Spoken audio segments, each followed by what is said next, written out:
So today I'm here at CarMax because they just said something that's not only scary for the car market, but for the whole economy. All right, so check this out. This is a Honda Accord. This is your average family vehicle. It's a 2021. It's a Honda Accord. It's a Sport SE model. It's got 42,000 miles. And here what you're going to pay is right at $26,000. But here's the thing that I want to point out. If you have what they call challenge credit. And keep in mind, when you're looking at CarMax, when you're seeing consumers that come into CarMax, most of their consumers that they're going to deal with are going to fall into that range. A lot of consumers, because they can't go get loans in other places, they can't go buy new cars, they can't go to a Toyota dealer and just be approved for loans. Well, a lot of those consumers wind up here at CarMax, so they're going to end up in that challenge credit range. But saying all that, their challenged range percentage here at CarMax is going to be 22.95% interest that they're going to be paying on this $26,000 car.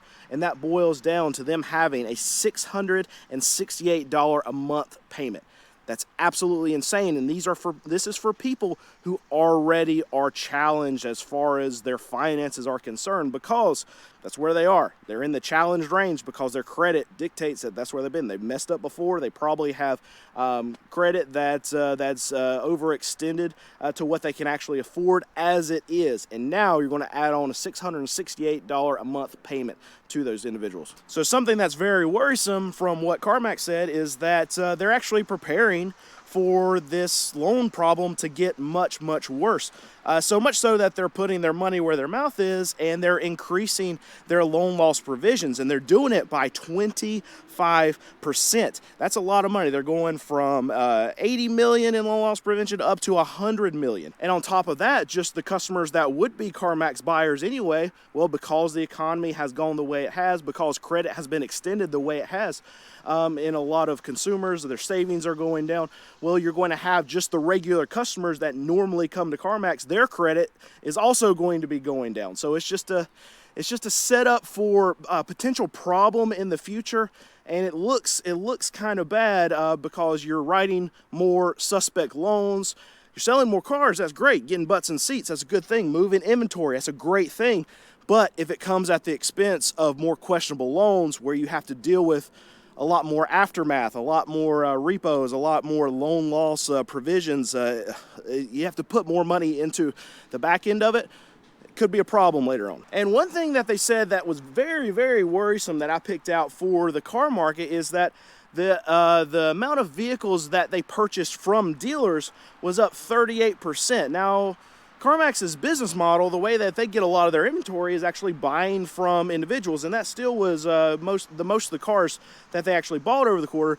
But just the simple fact that dealers were selling cars to CarMax at a clip of more than 38% more than what they usually take in means that there are a lot of dealers out there that are struggling, and they're trying to dump inventory.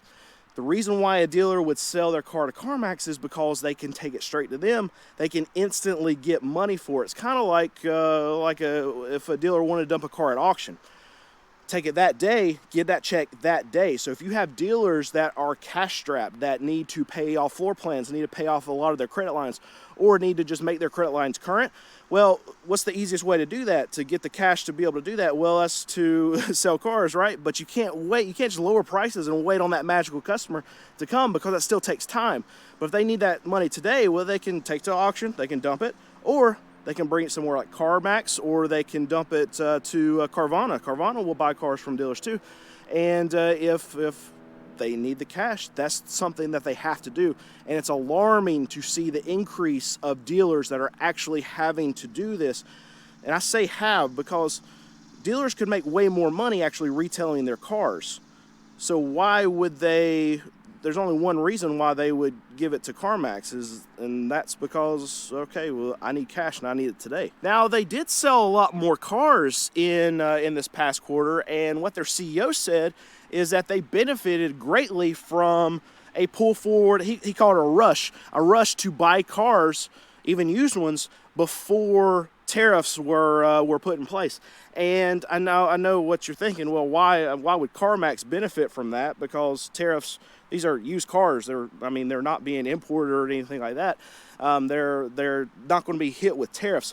But this is what a lot of people thought during this time period where there was this pull forward in demand, is that every automobile was going to go to the moon.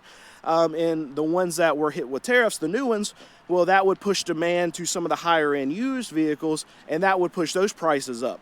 And this is a big pull forward in demand that we talk about a lot from the new manufacturers. They experienced it from their dealer side.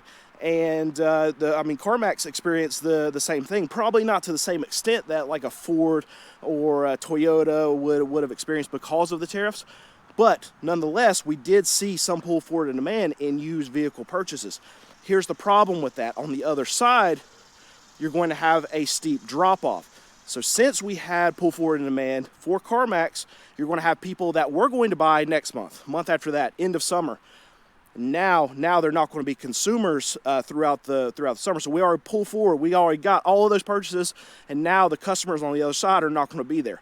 So this is my worry for not only CARMAX, but new car manufacturers and for new car franchise dealers, is that summer is going to be very, very difficult to navigate. It's going to be very, very slow because people who were going to buy, they already bought, and there's no customers left over for CARMAX. So CARMAX in the previous quarter said that they've started to see a uptick in their loan losses, and this is very worrisome. See, CARMAX is a massive, basically buy here, pay here dealer, and that means that they hold their own notes. When they sell a car, a lot of times they're actually writing the loan and holding the loan for a lot of these consumers that are coming into CARMAX and buying a car here.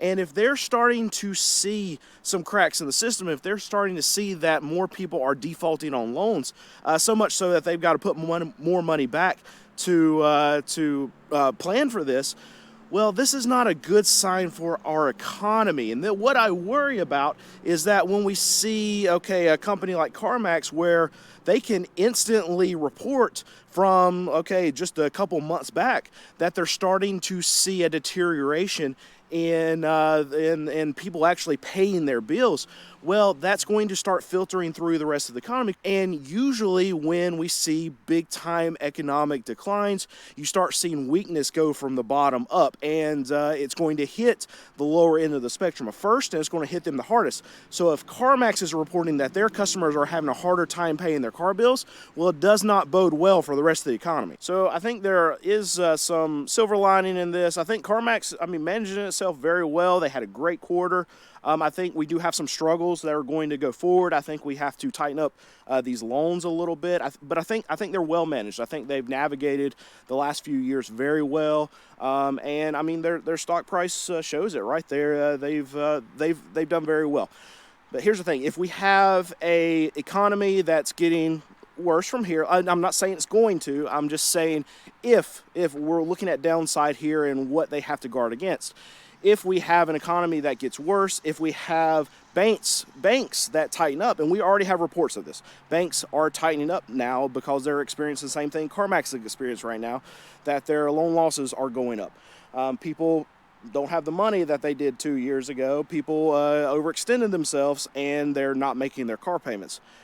That's a problem. But here's the thing: if this happens and banks tighten up even more, well, CARMAX can actually win in this environment, because you have dealers that are not going to be able to sell cars because they can't get loans for consumers. So what can they do? Well, they can dump cars to CARMAX. CARMAX can get cars when other dealers can't get them. And two, CARMAX can write loans that other dealers can't get consumers into.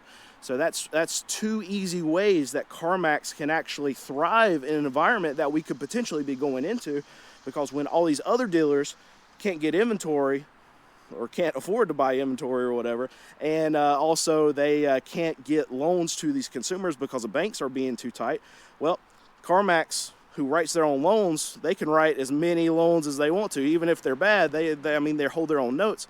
So they're able to get consumers into cars that other dealers can't do. And that's one way that CARMAX, in a bad environment, can actually be a big time winner.